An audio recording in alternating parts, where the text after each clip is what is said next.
I belong to Generation X, and during the 1980s, from my first grade to the 9th grade, I attended St. Paul's Catholic Private School.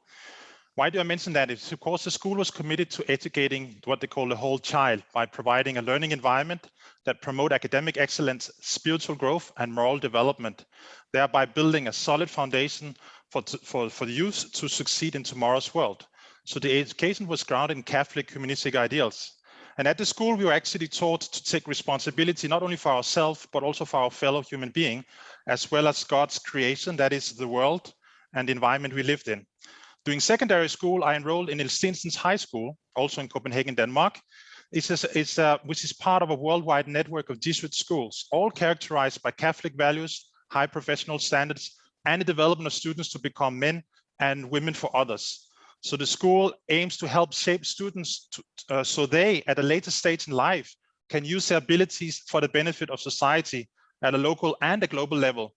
So my primary and secondary school experience, along with my parents' education, of course, helped shape who I am today and facilitated my decision to pursue an international career in development. And I spent the first 15 years of my career within the Millennium Development Cycle. But it wasn't until 2015-16 when the so-called Agenda 2030 and the Sustainable Development Goals came into the picture that I found a way by which I could reconcile my interest in investment management and finance with sustainable development. And I've been part of the development industry for the past 5.5 years. What is interesting about impact investing is that it's a subsection it's one category out of 8 so-called SDG, ESG, or sustainable investment approaches. But what characterizes impact investing from the other ESG investments is that it aligns investment with personal values, it pursues ESG opportunities, it actively pursues positive impact, and it selects investees solving social and environmental problems, demonstrating measurable impact. And what you see is that if you look at the entire investment universe, impact investing, unfortunately, still just constitute a small fraction of the global asset under management, which is more than $100 trillion. And on top of that, only a small fraction of impact investing actually go to the global south.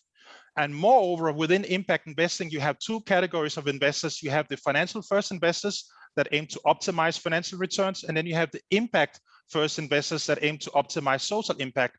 And the latter group just constitute a small subset of the first group.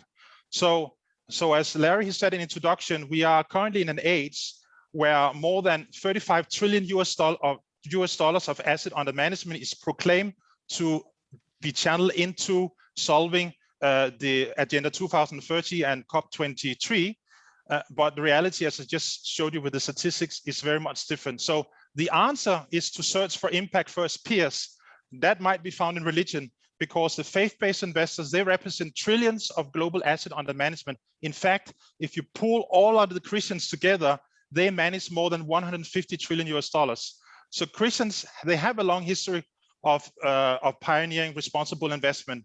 And for example, Alita Invest, as represented by Guillaume Delasson, who's here with us today, and Backbone, as represented by Xavier Sode, are both guided by faith-based doctrine, as well as a new organization just founded by Nicoletta Acatrini, which she will talk about when she will intervene. So as I said, the challenge is that despite you have faith-based institutions among original impact investors, most faith-based investors, broadly speaking, have yet to pursue major impact investing portfolios. So given the fact that Christians own more than half of the world's wealth, that means a lot of influence in terms of bridging the SDG financing gap. And many of the faith-based investors are content currently to let others determine where their money is invested. And too often they passively profit from portfolios that run counter to their belief.